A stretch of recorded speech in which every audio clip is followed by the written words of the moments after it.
Howdy, folks. I'm everyone's hard-to-find waffle, Waldo, I'm Amber. and here's some more invisible waffles. That's why I'm hard to find. I'm an invisible waffle. Bet you didn't see that one coming.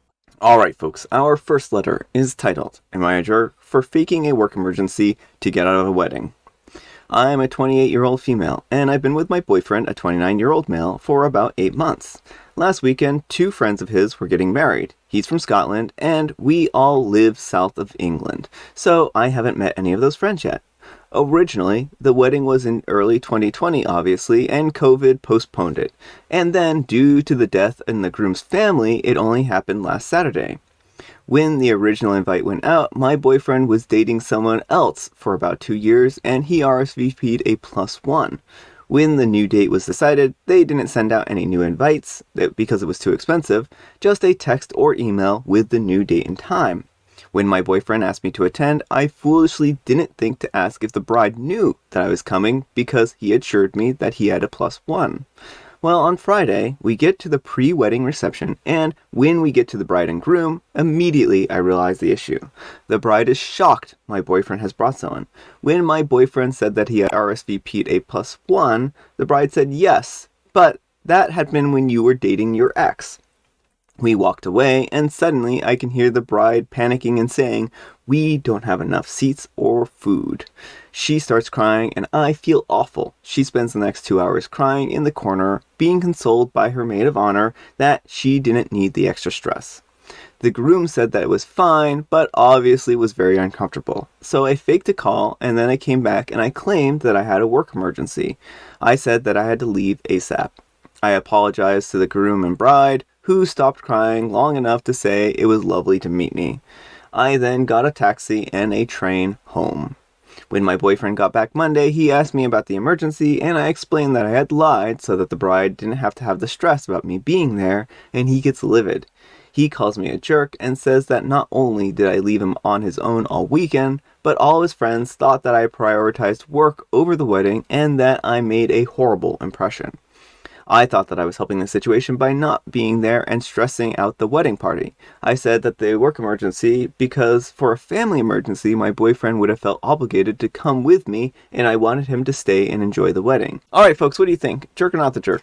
Not the jerk. It was not OP's responsibility, but her boyfriend's to make sure that the +1 invitation still held. Now, to be fair, the bride and groom also should have checked with everyone to make sure that they had the same number of people as before. Yeah. But, OP was put in a bad situation, and she did what she could in the moment to try and make it the least stressful for everyone involved. Well, I think that her lie wasn't meant for personal gain. Mm-hmm. Her lie wasn't meant to use someone as a means to an end. And really, at the end of the day, that's kind of what's important about a lie and how harmful a lie can be.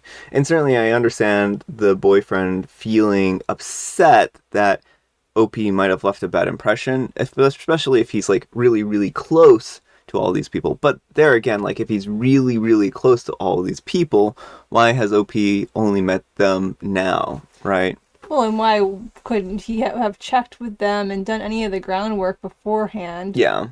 I think from the comments, it sounds like there was a clerical error when OP's boyfriend basically broke up. They just marked him as not having a +1, and then they never thought to add a +1. So that's on them. Yeah. At that point. Yeah. They should have let him know that he no longer had a +1 invite. Oh yeah. And the thing is that also OP has talked to them on not talked to them, but her boyfriend has talked to them since then. So he could have casually mentioned that he was bringing OP to the wedding. Mm-hmm. And it seems like there was just a failure to communicate that expectation. So OP, I feel like, was a really innocent participant in this whole thing. They were just a bystander in a bad situation. Mm-hmm. And I can understand, like, probably this was just the last straw when it came to the bride. She was probably very stressed out, especially with having all the delays, and then the more delays, and then the deaths. And it probably just made her really just uncomfortable and stressed out and just feeling like one more thing went wrong. But I also think like a 2-hour breakdown is probably not a healthy thing, and especially on your wedding day.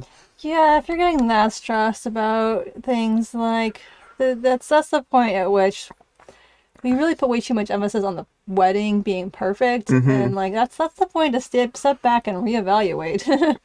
Yeah, and it seems I'm wondering if this was just like a small wedding, because if it was a small wedding, then I could understand why there wouldn't be any extra food at all. But I mean, I know that it depends on the caterers. Maybe their family didn't do catering. Maybe they made it themselves. I really don't know the deal behind here, but it would seem like it wouldn't be too much trouble to find an extra plate or to have planned for an extra plate just in case. That's the thing is, and there's gonna be people who RSVP to a wedding who don't show. Like again, unless it's like 10 people, you're going to have no shows. Yeah.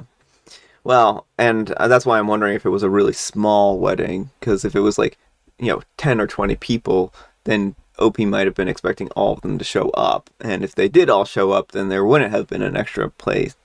So I feel bad for the bride and groom, but I do also think that they didn't plan well. They didn't communicate their expectations in the way that they needed to, and the boyfriend also didn't communicate that he was bringing a new +1. So it's kind of like on them and not OP. Yeah, so I really feel like they should have planned better. It seems like it was very chaotic and scattered, and I feel bad for OP because they just kind of had to deal with the fallout of a bunch of other people's mistakes. So I don't blame OP.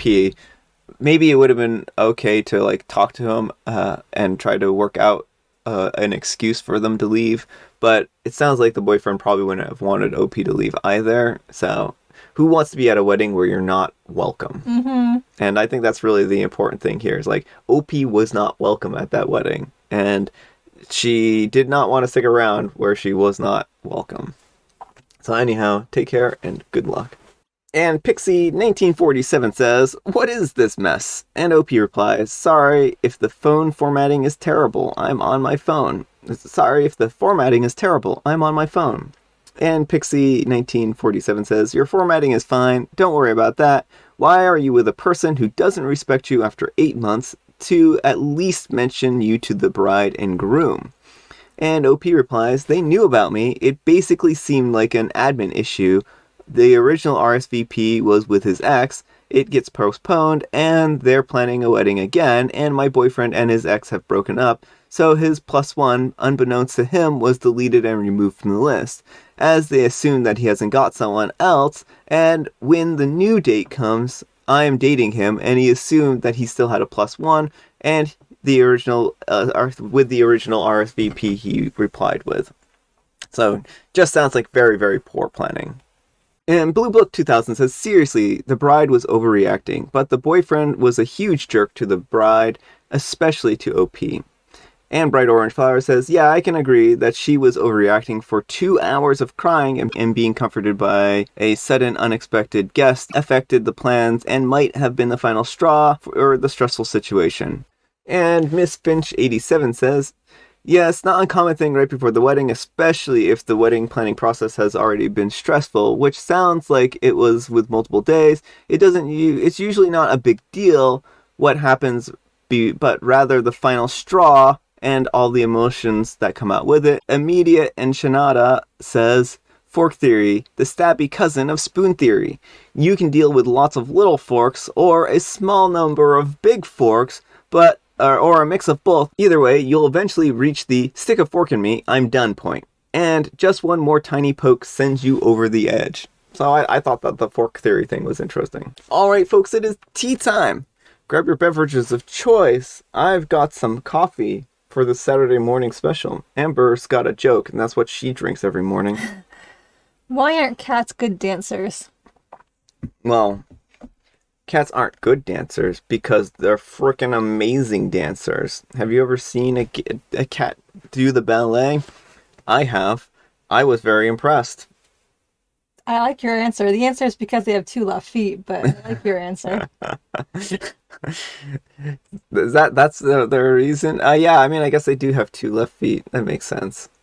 But then you could be like, "Why aren't dogs good dancers?" Well, the joke actually says, "Why aren't dogs good dancers?" I changed it to cats. Oh, I see. Why aren't cows good dancers? And like I said, I have coffee. Why aren't quadrupeds good dancers? Yeah, quadrupeds. let's just generalize this one all the way. Why aren't centipedes good dancers? Because they've got 50 left feet. Alright, folks, that's all the time we have for today. Thanks so much for watching. I hope you're having a superb Saturday morning special. Amber, we need some moral guidance today. And make it something to deal with being sleepy. Maybe just everyone involved in the situation were really sleepy, and that's how we got this mix-up. they were sleepily doing their redoing their invites list, and Opie's boyfriend just sleepily read the text and didn't think to confirm, and yeah, that's how it happened. It's a good story. I don't know if it's a moral. It's not. I think the moral is don't make plans when you're sleepy. Mm-hmm. Thanks so much for watching, and we will see you all tomorrow. Bye.